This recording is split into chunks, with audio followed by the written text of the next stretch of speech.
From the head of Europe's biggest short-haul airline to an heir to the Murdoch empire, here are 9 well-known business figures expected to hit the headlines next year, for good or ill.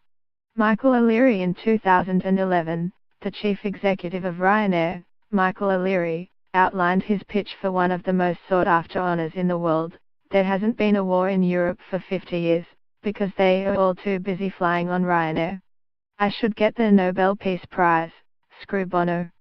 Shamefully, the Nobel Committee continues to overlook O'Leary as a potential laureate, although he is increasingly being recognized in other areas. Having admitted that his company may not always have treated its passengers quite as they hoped, O'Leary is now contending with critics who accuse the airline of mistreating its staff.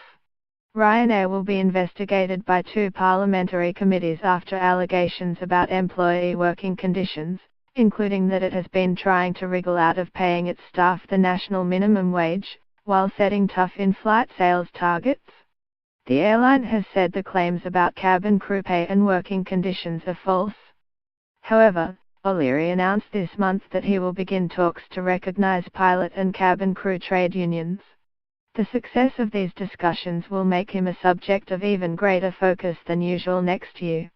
James Murdoch. What next for James Murdoch, the chief executive of 21st Century Fox and younger son of Rupert Murdoch?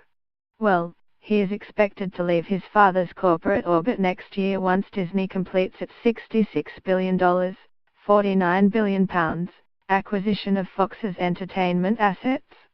Disney has floated the possibility that Murdoch Jr. might join the group in an executive role, and if he does, the 45-year-old will be seen as a potential successor to Bob Iger, the Disney boss who looks unlikely to be wrestled out of the door until 2021.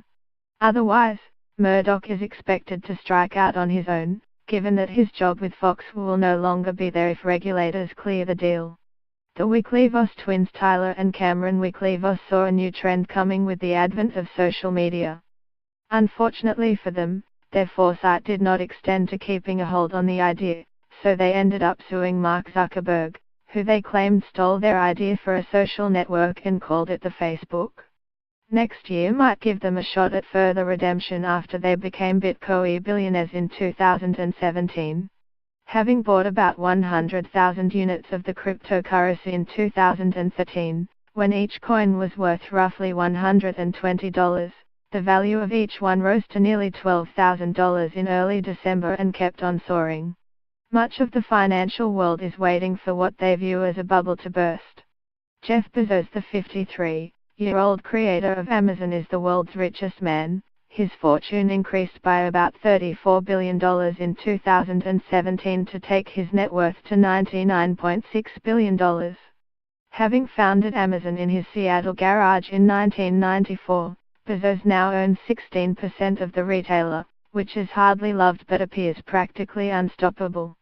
He also owns all of space exploration company Blue Origin and the Washington Post newspaper, which he bought for $250 million in 2013.